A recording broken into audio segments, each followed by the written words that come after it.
I'm Casey Claiborne, and thanks for watching this CrimeWatch YouTube exclusive, where we take a look back at recent crime stories that have been making headlines in our area. Austin Police and DPS recently responded to a series of street takeovers across Austin. One resulted in some serious injuries. Fox 7 Austin's Amanda Ruiz explains. Tire marks decorated the intersection of Barton Springs Road and South Lamar Boulevard Monday. It's a reminder of what happened over the weekend. They block off the intersections, almost like if they have the free will to do it. For the second time in less than 6 months, a street takeover happened right outside Barton Springs Car Wash Saturday night. Same thing that happened in February. They were just doing burnouts and stuff and vandalizing the street. This time the business was prepared. They say they hired a private security guard to watch the business overnight when it's closed to deal with situations like this. We're a small business. We're not government funded or anything. Every revenue that comes through here is from our customers. And so we want to just protect the business, and the reason why we have somebody here. But this wasn't the only street takeover location of the night. APD says there were 3 other locations. DPS assisted APD at the Target parking lot on Research Boulevard, where around 100 vehicles gathered. As troopers responded, they tried to pull over a white Mustang speeding without its headlights on, but the driver kept going and hit another car. 3 people in the other car were taken to the hospital, 1 with serious injuries, 2 with non-life-threatening injuries. Governor Greg Abbott responded to this weekend's events, tweeting, "The city of Austin may have tried to eliminate DPS from Austin, but I have not." Adding troopers will continue to be deployed to cities all across Texas, including Austin, to maintain safety. When DPS was, helping out with local APD, it really helped out everything. And then now the contract is up, and so they're back out on the streets doing it again. So it's like, what are they doing? Amanda Ruiz, Fox 7 Austin News. A man charged with the murder of a 70-year-old woman last year is back in the Williamson County Jail for violating his terms of release. And many argue he shouldn't have been released in the first place. Back in December, Joshua Gilbreth's attorney told Fox 7 he didn't believe Gilbreth was a threat to the community. About 3 months later, Gilbreth was arrested. Fox 7 Austin's Meredith Aldis has that story. She really just loved first. About a year ago, the Williamson County community lost someone special. 70-year-old Diana Lynn Peer lived life to the fullest. My mom walked the El Camino. My mom swam with sharks. Not when she was younger, when she was older. Like, she did these things. My parents were supposed to go to Italy. Like, they were going to celebrate their 44th year anniversary. Peer frequently read to the children at the local library, and her daughters say she was the best mom. Just thinking about how selfless she was with adopting me, with raising me. I never felt any different from my sisters. She was just someone that meant a lot to me. My mom always looked around and saw where she was needed or where she could help people. In August 2022, Peer was shot and killed near Florence. Having to face the reality that this is real, that she's not gonna walk back through the door, is something that I think I still struggle with deeply. Around 8:30 in the evening, a neighbor spotted a silver car stopped in the southbound lane with its hazards on. She watched as another car, Peer's, pulled into her driveway. Then, according to the affidavit, she saw someone run from the rear of Peer's car to the suspect's car, then sped off. That's when she went out front and found Peer without a pulse and in a puddle of blood. It's difficult to think that might have been the situation, that she thought that somebody needed something. Court documents say Joshua Gilbreth admitted to his friend he had shot someone. Investigators put him at the scene of the crime. He was arrested and held at the Williamson County Jail on $1 million bond. 4 months later, Gilbreth was released after his bond was reduced to $250,000.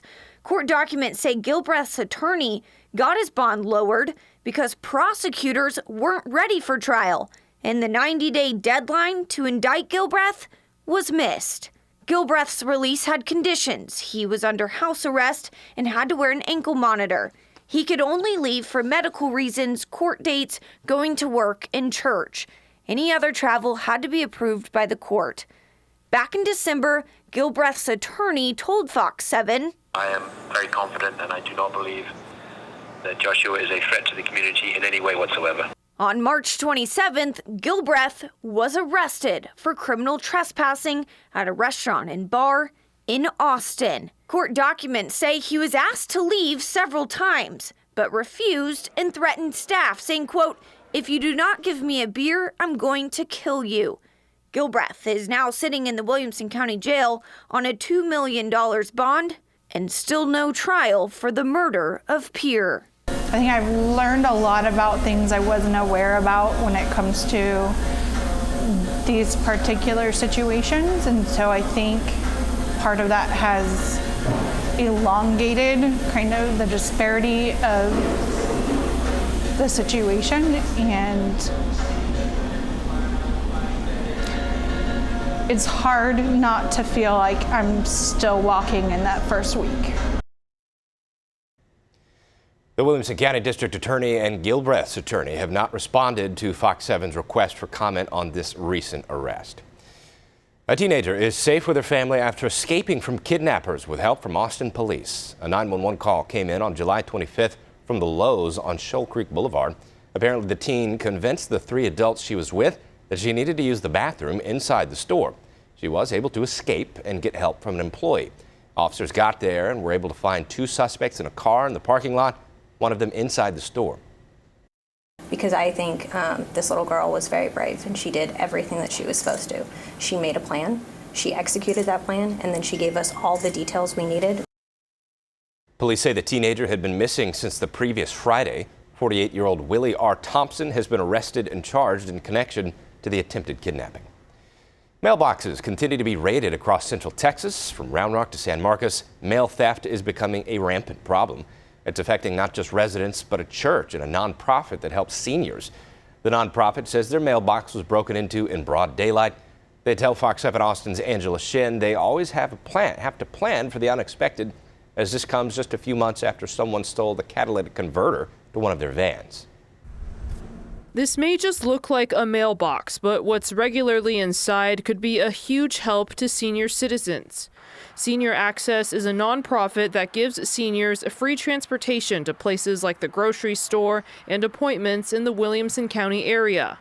They share a mailbox with Palm Valley Lutheran Church in Round Rock. Executive Director Sarita Lacasse says someone broke into it on July 22nd between 5 and 6 p.m. She thinks they used a crowbar to pry it open. And they did it right here. See how that's all? That's what I'm thinking. Because you can't even open the outside and you can see the scrape marks. She says they often get donations in the mail. They're not hurting me personally, they're hurting my seniors, because it takes away from us filling up the van or taking them on an outing, because the more we have to replace some of these things, the harder it is to take them places. Now they're paying for a P.O. box to make sure it doesn't happen again. According to the U.S. Postal Inspection Service, in 2022, they saw a dramatic increase in letter carrier robberies and related mail theft across the country. Over 1,200 suspects were arrested for mail theft last year. Over in Hays County, San Marcos police are looking for help identifying the suspect in a mail theft from June. This happened at the Copper Beach Apartments on Mill Street in San Marcos. Police say it looks like the man used a motel card to get into the building, stealing 16 packages. Lacasse says she's heard about other mail thefts happening in Round Rock, too. It's a bad situation that's going on, and people that desperate shouldn't look at those avenues. They should ask for help rather than do that. The church has filed a police report. Round Rock police have not given us any suspect information. If you did mail anything to Senior Access recently, call them so they can make sure that they got it. The Dallas County Medical Examiner has released autopsy results for a woman last seen alive in Austin's 6th Street Entertainment District. After a thorough examination, the cause of death for 25-year-old Tiara Strand is undetermined. Strand was last seen on April 16th in Austin. Her body was found 5 days later in a ditch just north of Temple. Strand's family says she has no connection to Bell County. where her body was discovered. The Dallas County ME's office says if additional information becomes available, they have the ability to amend Strand's cause of death. And the search continues for the man who attacked and robbed someone in North Austin. Police say this man approached a person on West Anderson Lane near Lazy Lane with a knife demanding valuables. Then he attacked, cutting the victim's hand and throwing them to the ground. Detectives think the suspect lives near Burnett Road and 183 and rides a bike. If you recognize him, call Austin Police. One of the possible victims of a serial killer has been identified. Kathy Ann Smith was murdered in Bastrop about 44 years ago. The suspect is Henry Lee Lucas, who once confessed to hundreds of murders. Fox 7 Austin's CrimeWatch reporter Meredith Aldrich finds that while Lucas confessed to so many murders and cases were cleared, many are actually unsolved because investigators say it was just impossible he committed all of them. Look at Henry. He's pleasant, he's non-threatening, and actually a killing machine. Henry Lee Lucas. He killed people, he raped people. Confessed to hundreds of murders around the country, including one in Williamson County and another in Bastrop County. In October 1979, 23-year-old Deborah Jackson was found in a concrete culvert on I-35 in Georgetown. Before being identified, she was known as Orange Socks because that's all she was wearing when she was found. In 1982, Henry Lee Lucas confessed to picking her up in Oklahoma and killing her along the interstate and dumping her in our county. On the way down, bringing Lucas to Georgetown, the sheriff says Lucas pointed out the culvert where he had dropped this girl. So we ended up indicting him and trying him for capital murder. The district attorney at the time says Lucas was tried for murder, convicted, and sentenced to death. In June 1979, That's 44 years ago. 22-year-old Kathy Ann Smith was found on the side of the road, possibly hit by a car on 290 and FM 696 near Elgin. Henry Lee Lucas confessed to killing her and is the suspect in the case. One of his techniques was to find someone walking down the side of the highway and run into them and disable them so that he could then sexually attack them. And so that too fit in. And Sergeant Miller was able to determine that there was a connection in Austin between the Salvation Army and Henry Lee Lucas was there at the same time that Miss Smith was there. In total, Lucas was convicted of 11 murders, but later he recanted almost all of his confessions. Lucas lived his life out in prison and died in 2001. He was not executed. Police have released the name of the man shot and killed by officers in South Austin.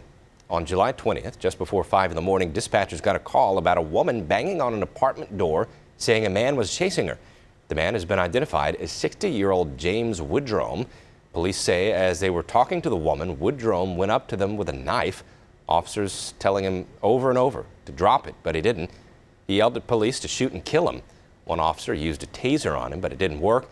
He moved toward the officers, and they kept telling him to drop the knife while stepping back themselves. Another officer used a taser a second time, still didn't work. Police say Woodrome kept walking toward them with the knife. One officer fired his gun, killing him. This is according to police. A former APD officer provided his analysis last week. It looks like they exhausted all options. There is basically a 21-foot rule that police officers are trained. If you were being threatened with a cutting instrument, 21 feet is the cutoff before you need to use deadly force. The incident was caught on 3 officers' body cameras, which will be released within 10 business days. The officers are on standard leave. There will be a criminal investigation and an administrative investigation. After a 7 on Your Side investigation, a local affordable housing complex has ended its partnership with a towing company. Residents complained multiple times about their cars being towed, and it brought up some good questions. What are your rights when it comes to towing? 7 on Your Side reporter Carissa Limco has the details. Back in June, we heard from frustrated residents at the Aldrich 51 apartments in Mueller. One of the main concerns, a new towing policy. They said it was double parked. I park on the roof. Only 3 cars park up there. All the spaces are empty. Hi, Krista.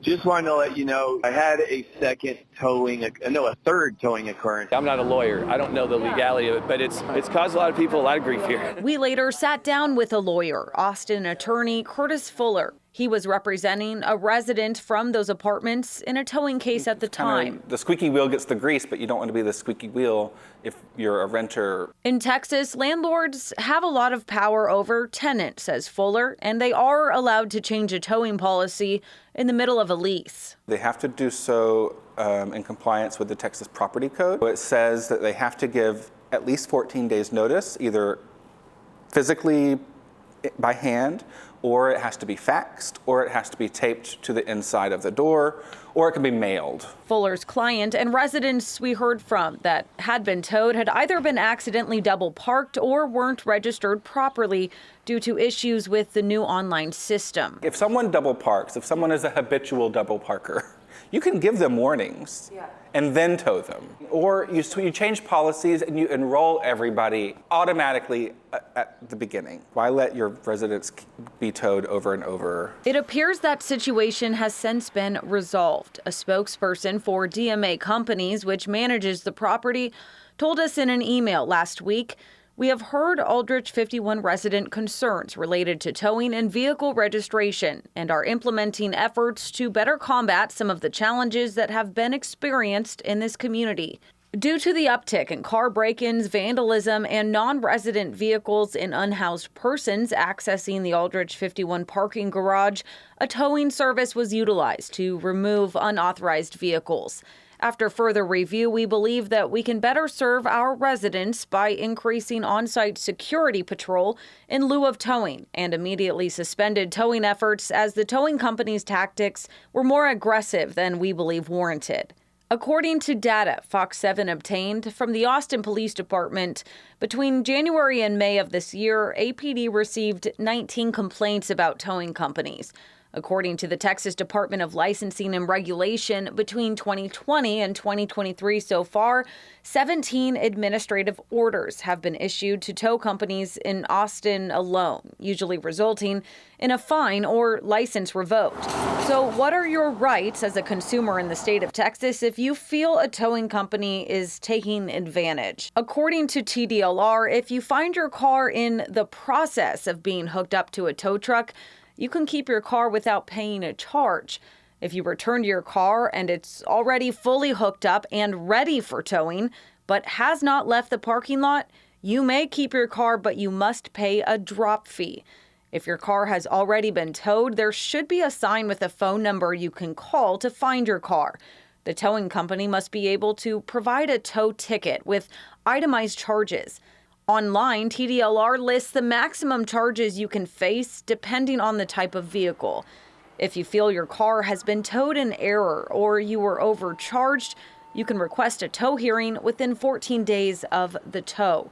You can also file a complaint on the TDLR website. Carissa Lemkel, Fox 7 Austin News. Thanks for watching the Fox 7 Austin Crime Watch YouTube exclusive. Our Crime Watch stories run each Monday on Fox 7 Austin News at 9.